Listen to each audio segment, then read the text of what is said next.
लेखक बाबा श्री नवेदी शरण, और अपने जीवन में अनेक ग्रंथों को लिखा, संपादन किया।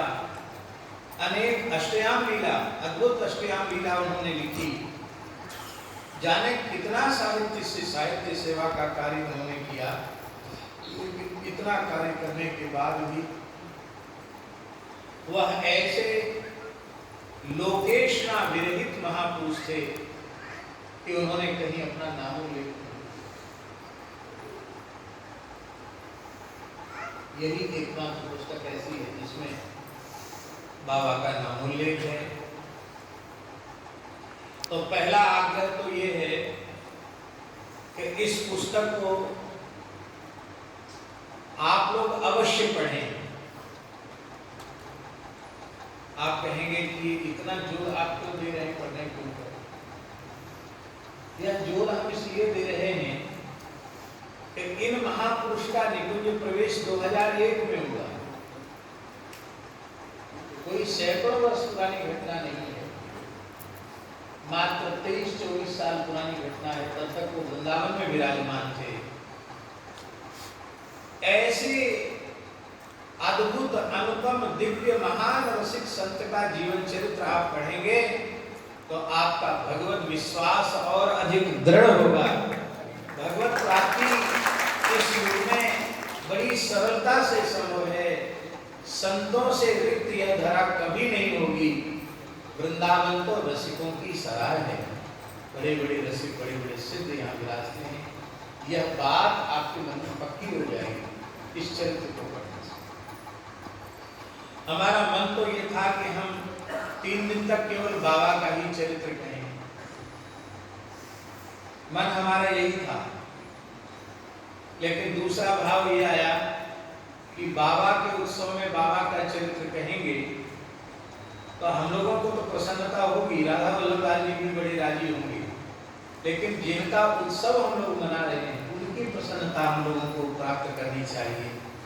इसलिए हमारे मन में ये भाव जगा कि क्यों ना वृंदावन की जो रसिक त्रिवेणी है उस रसिक त्रिवेणी में हम अवगाहन करें, उनमें पूज्य बाबा की प्रसन्नता हम सबको प्राप्त हो। क्योंकि ऐसे भगवत प्राप्त परम रसिक सिद्ध संत की प्रसन्नता ही हमें भगवत सन्निधि प्रदान कराने में सक्षम है। यह विचार रखते हुए पूज्य बाबा की प्रसन्नता को प्राप्त करने के लिए हम श्री भक्तमाल ग्रंथ का आश्रय लेकर श्री रसिक त्रिवेणी का आज आरंभ कर रहे हैं।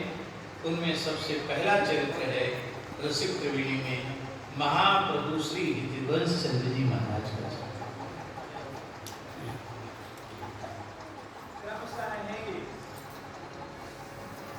महाप्रभु श्री हरिवंश जी के चरित्र के पश्चात श्री स्वामी हरिदास जी का चरित्र है, और श्री स्वामी हरिदास जी के चरित्र के पश्चात श्री हरिराम व्यास जी का चरित्र है।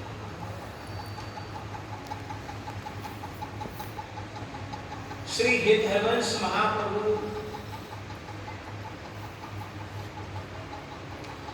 उनका मूल स्वरूप क्या है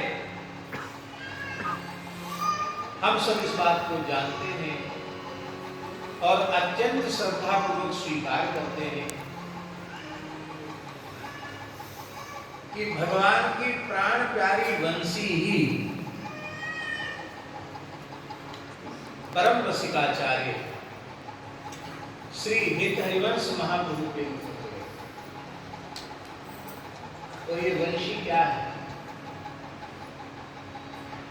स्कंद पुराण में जो श्रीमद् भागवत का महात्म्य है उसमें ये बात कही गई।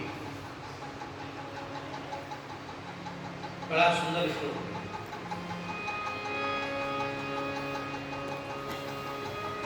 स एव सा, यानी